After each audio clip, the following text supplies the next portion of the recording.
Class 11 political science first semester chapter 5 question answer plus suggestion দেখে নাও। ভারতের সংবিধান প্রণয়ন ও সংবিধানের দর্শন, রাষ্ট্রবিজ্ঞানের পঞ্চম অধ্যায়। সংবিধান সভার দাবি প্রথম বা সর্বপ্রথম জানান গান্ধীজি।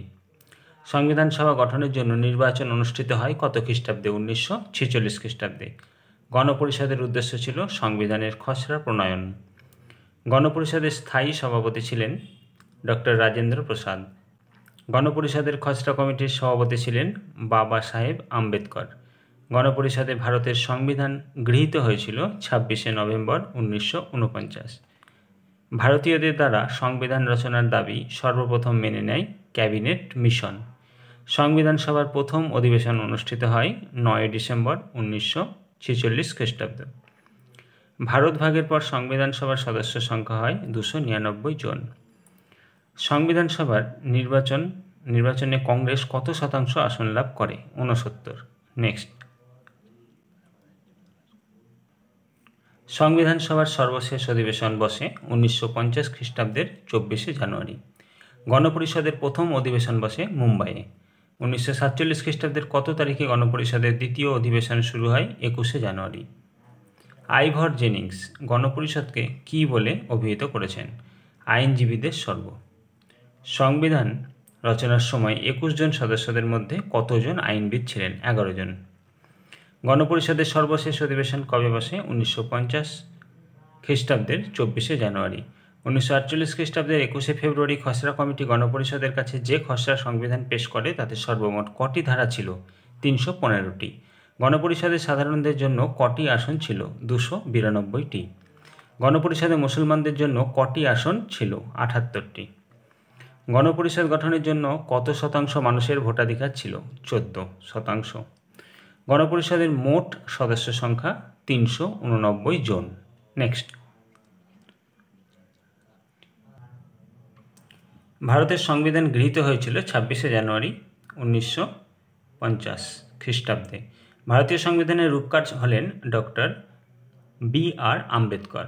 ভারতীয় সংবিধানের প্রস্তাবনায় ধর্মনিরপেক্ষ শব্দটি যুক্ত হয়েছিল 42তম সংশোধনে। ভারতের প্রথম প্রধানমন্ত্রী কে ছিলেন? জওহরলাল নেহেরু। স্বাধীন ভারতে জাতীয় পতাকা সম্পর্কে সিদ্ধান্ত গ্রহণের জন্য একটি অস্থায়ী কমিটি নিয়োগের সিদ্ধান্ত গণপরিষদের কোন অধিবেশনে গৃহীত হয়? 4র্থ অধিবেশনে। গণপরিষদের সহসভাপতি কে নির্বাচিত হন? হরেন্দ্র কুমার মুখোপাধ্যায়। গণপরিষদ কবে সর্বপ্রথম ডোমিনিয়ন পার্লামেন্ট হিসেবে কাজ করে? 1947 সালের 17 নভেম্বর। স্বাধীন ভারতের প্রথম অধ্যক্ষ কে ছিলেন? জি.ভি. মভলঙ্কার। ভারতের সংবিধান কবে কার্যকরী হয়? 1950 সালের 26শে জানুয়ারি।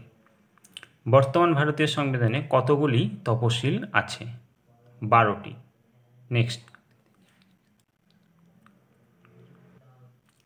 মুসলিম মহিলা অধিকার সংরক্ষণ বা মুসলিম মহিলা আইন কোন সরকার প্রণয়ন করে? রাজীব সরকার। ভারতীয় সংবিধান কার্যকর হওয়ার 62 বছরের মধ্যে কতবার সংশোধিত হয়? 97 বার। ভারতীয় সংবিধান কোন ধারায় বিচার বিভাগকে শাসন বিভাগের প্রভাব মুক্ত রাখার কথা বলা হয়েছে? 50 নং ধারায়। ভারতীয় সংবিধানের 86তম সংশোধন কত সালে হয়? 2002 সালে। কেসি হেয়ার ভারতীয় সংবিধানকে কী বলে অভিহিত করেছেন? যুক্তরাষ্ট্র প্রতিম। 1947 সালে দেশভাগের পর গণপরিষদে মুসলিম লীগের সদস্য সংখ্যা কত? 28 জন। 1948 সালের 21শে ফেব্রুয়ারি খসড়া কমিটি গণপরিষদের কাছে যে খসড়া সংবিধান পেশ করে তাতে সর্বমোট কটি ধারা ছিল? 315টি। ভারতে বেআইনি কার্যকলাপ প্রতিরোধ বা বেআইনি কার্যকলাপ আইন কোন বছর প্রণীত হয়? 1967 সালে। নেক্সট, স্তম্ভ মেলাও। গণপরিষদের সভাপতি রাজেন্দ্র প্রসাদ। খসড়া কমিটির সভাপতি আম্বেদকর। গণপরিষদের সার্বভৌমত্ব লাভ 1947 খ্রিস্টাব্দের 20 আগস্ট। গণপরিষদের খসড়া সংবিধান গৃহীত 1949 খ্রিস্টাব্দের 26শে নভেম্বর। নেক্সট ভিডিওতে নেক্সট অধ্যায়। ভালো লাগলে চ্যানেলটিকে সাবস্ক্রাইব করে রাখবে, লাইক শেয়ার কমেন্ট করতে ভুলবেন না। কোনো রকম অসুবিধা হলে কমেন্টে জানাবে। নেক্সট ভিডিওতে নেক্সট অধ্যায়।